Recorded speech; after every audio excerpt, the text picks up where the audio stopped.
Hi dears, എല്ലാവരും സുഖമായിട്ടിരിക്കുന്നു. ഞാനിവിടെ അടിപൊളിയായിട്ടിരിക്കുന്നു. ഇന്നത്തേത് ഒരു ട്രാവൽ വ്ളോഗാണ്. ട്രാവൽ വ്ളോഗ് എന്ന് പറയുമ്പോൾ നമ്മളൊരു നീണ്ട 8 months ഗ്യാപ്പിന് ശേഷം ഞാനും ചേട്ടനും പമ്മൂസും ചെന്നൈയിൽ നിന്ന് കേരളത്തിലോട്ടൊന്ന് യാത്ര പോവുകയാണ്. അപ്പം ട്രെയിൻ വഴിയാണ് ഞങ്ങൾ പോകുന്നത്. സോ അതിൻ്റെ കുറച്ച് വിശേഷങ്ങളാണ് ഇന്നത്തെ വീഡിയോയിൽ നമ്മൾ ഉൾപ്പെടുത്തിയിരിക്കുന്നത്. So welcome all to my channel.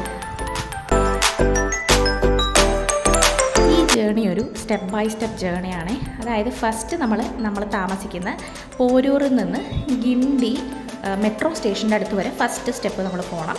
പിന്നെ ഗിണ്ടിയിൽ നിന്ന് മെട്രോ വഴി നമുക്ക് റെയിൽവേ സ്റ്റേഷനിലോട്ട്, ആൻഡ് ദെൻ റെയിൽവേ സ്റ്റേഷനിൽ നിന്ന് നമ്മുടെ നാട്ടിലോട്ട്. ഇങ്ങനൊരു 3 സ്റ്റെപ്പ് ജേണിയാണ്. പറഞ്ഞ പോലെ തന്നെ ഒരു 8 months, എക്സാക്ട്ലി ഒരു 8 monthsന് ശേഷമാണ് ഞങ്ങൾ ചെന്നൈയിൽ നിന്ന് കേരളത്തിലോട്ട് ട്രാവൽ ചെയ്യുന്നത്. ഞങ്ങൾ യൂഷ്വലി കൊച്ചുള്ളപ്പം ബസ്സിനാണ് ഞങ്ങൾ ട്രാവൽ ചെയ്യാറ്. സോ ഇപ്രാവശ്യം ഞങ്ങൾ വിചാരിച്ചു, കൊച്ചിനും ഒരു അറിവായി കഴിഞ്ഞു, ആളെപ്പോഴും പറയുന്നത് ട്രെയിനിന് പോകണം, മെട്രോ കാണണം. സോ വി തോട്ട് എന്നാൽ ഇപ്രാവശ്യം നമുക്ക് ട്രെയിൻ വഴി പോകാമെന്ന് വിചാരിച്ച് ഞങ്ങൾ ട്രെയിൻ ടിക്കറ്റാണ് ഇപ്രാവശ്യം ബുക്ക് ചെയ്തിരിക്കുന്നത്. ട്രെയിൻ ടിക്കറ്റ് കിട്ടാൻ വളരെ പാടായിരുന്നു. ഞങ്ങളൊരു 3 weeks ആയി ട്രൈ ചെയ്യുന്നു ട്രെയിൻ ടിക്കറ്റ് ബുക്ക് ചെയ്യാനായിട്ട്, ഒന്നും കിട്ടുന്നുണ്ടായില്ല. അങ്ങനെ ഞങ്ങൾ ഒരു സാറ്റർഡേ ഈവനിങ് 8:55 ആലപ്പി എക്സ്പ്രസ്സിനാണ് ഞങ്ങൾ ട്രാവൽ ചെയ്യുന്നത്. പക്ഷേ അൺഫോർച്ചുനേറ്റ്ലി ട്രെയിൻ അന്നത്തെ ദിവസം ഭയങ്കര ലേറ്റായിരുന്നു. ഡിപ്പാർട്ട് ചെയ്യുന്നത് തന്നെ ഒരു 10:15 ആയിരുന്നു. പക്ഷേ സ്റ്റേഷൻ എത്തിയിട്ടും നല്ല ലേറ്റായിരുന്നു. ട്രെയിൻ ഒരു 10:30 ഒക്കെ കഴിഞ്ഞു ട്രെയിൻ എടുത്തപ്പോഴേക്കും. DLF സൈബർ സിറ്റിയിൽ നിന്ന് ഗിണ്ടി മെട്രോ റെയിൽവേ സ്റ്റേഷൻ വരെ ഒരു 8 kilometer ജേണിയാണ്, ഒരു ½ an hour ജേണിയാണ്.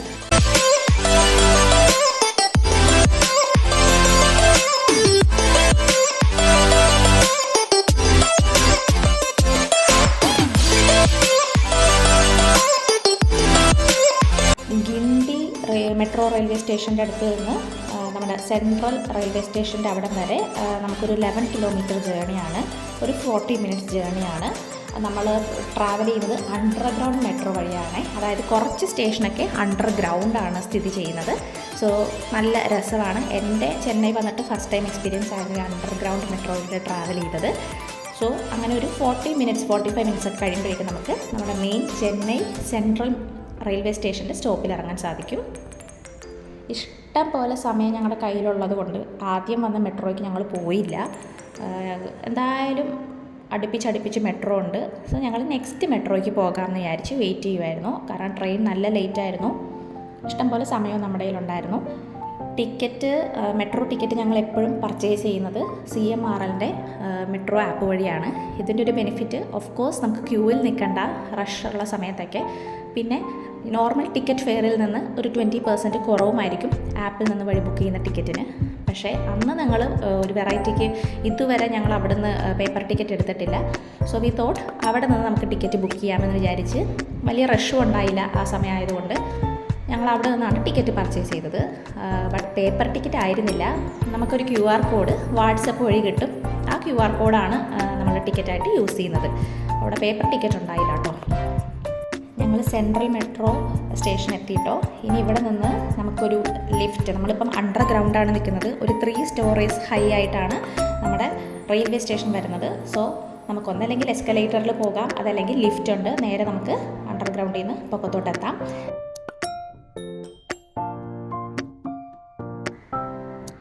അങ്ങനത്തെ ആ കാണുന്നതാണ് നമ്മുടെ Chennai central railway station. Plenty of time ഇനിയും ഉണ്ടായിരുന്നു നമ്മുടെ ട്രെയിൻ എടുക്കാനായിട്ട്. അപ്പം ഞങ്ങൾ ജസ്റ്റ് ആദ്യം ഫുഡ് കഴിക്കാമെന്ന് വിചാരിച്ചു. ഞങ്ങൾ നമ്മുടെ തൊട്ടടുത്ത് റെയിൽ യാത്രി റെസ്റ്റോറൻറ്റ് ഉണ്ട്, അവിടെ പോയിട്ട് നമ്മൾ ഫുഡ് കഴിക്കാൻ തീരുമാനിച്ചു.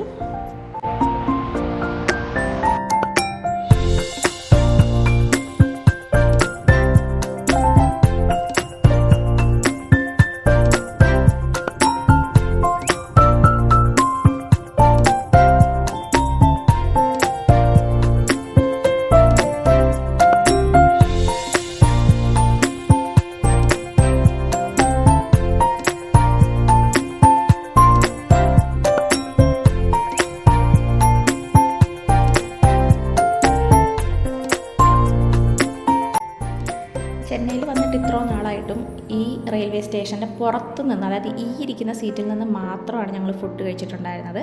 ഇന്ന് കൊച്ചുള്ളതുകൊണ്ട് ഞങ്ങൾ വിചാരിച്ചു AC കമ്പാർട്ട്മെൻറ്റ്, അതായത് ഈ ട്രെയിൻ ട്രയാങ്കിളിൻ്റെ ഷേപ്പിലുള്ള ഈ ഒരു റെസ്റ്റോറൻറ്റ് ഉള്ളിൽ AC ആണത്. അവിടെ കയറി കഴിക്കാമെന്ന് വിചാരിച്ചു. അങ്ങനെ അവിടെ നിന്ന് ഞങ്ങൾ ഫുഡ് കഴിച്ചു.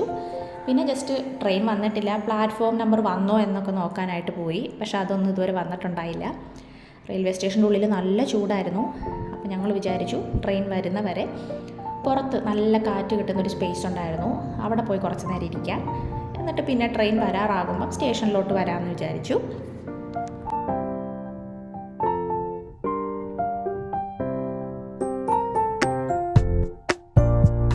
അങ്ങനെ ഞങ്ങൾ മെട്രോ സ്റ്റേഷൻ്റെ അടുത്തുള്ള റെസ്റ്റിംഗ് സ്പേസിൽ വന്നിരിക്കുകയാണ്. അവിടെ നല്ല രസമായിരുന്നു.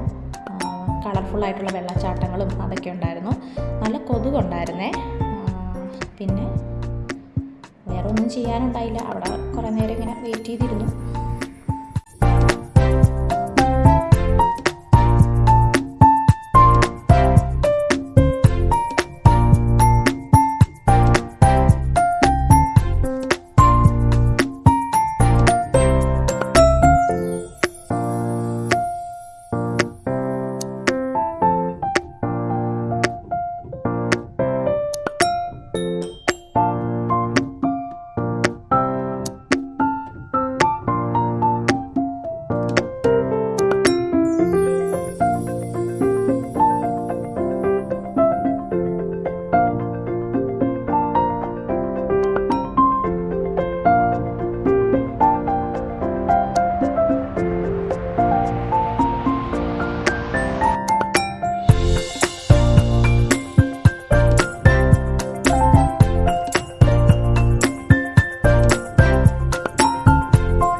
പമ്മൂസ് ഫസ്റ്റ് ടൈം ആട്ടോ വന്ദേ ഭാരത് കാണുന്നത്. അപ്പോൾ ഞങ്ങൾ അടുത്ത് കാണിച്ചു കൊടുക്കാനായിട്ട് ചേട്ടൻ പമ്മൂസിനെ കൊണ്ട് അങ്ങോട്ട് പോവുകയാണ്.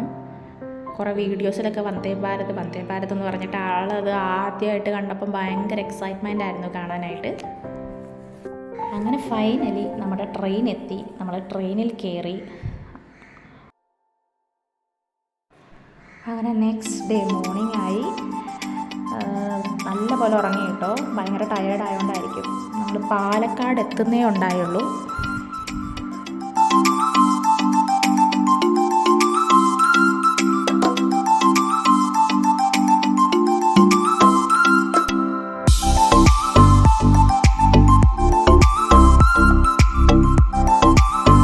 നല്ല കാറ്റുണ്ടായിരുന്നു കേട്ടോ. അതുകൊണ്ട് പമ്മൂസിന് ചെവിയിൽ ആ സാധനം വെച്ച് കൊടുത്തു കാറ്റടിക്കാതിരിക്കാൻ. പക്ഷെ ആൾക്കത് വേണ്ടാന്ന് പറഞ്ഞ ആളത് ഊരി വെച്ചു.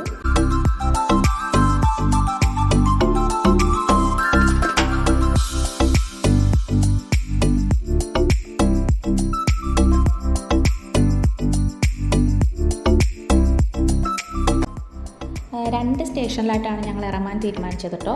ഫസ്റ്റ് പമ്മൂസും ചേട്ടനും കൂടി ചാലക്കുടി റെയിൽവേ സ്റ്റേഷനിൽ ഇറങ്ങാൻ തീരുമാനിച്ചു.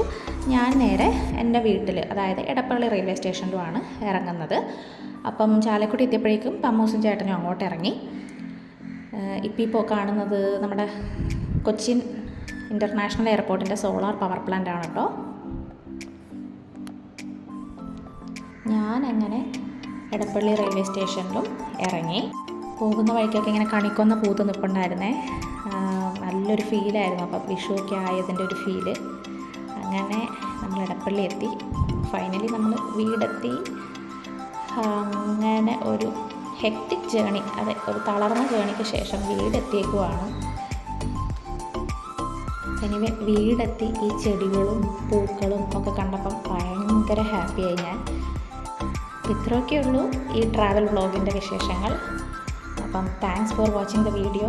വീഡിയോ ഇഷ്ടപ്പെട്ടെങ്കിൽ എല്ലാവരും ലൈക്ക് ചെയ്യുക, സബ്സ്ക്രൈബ് ചെയ്യുക, സപ്പോർട്ട് ചെയ്യുക. Thank you so much. Have A nice day.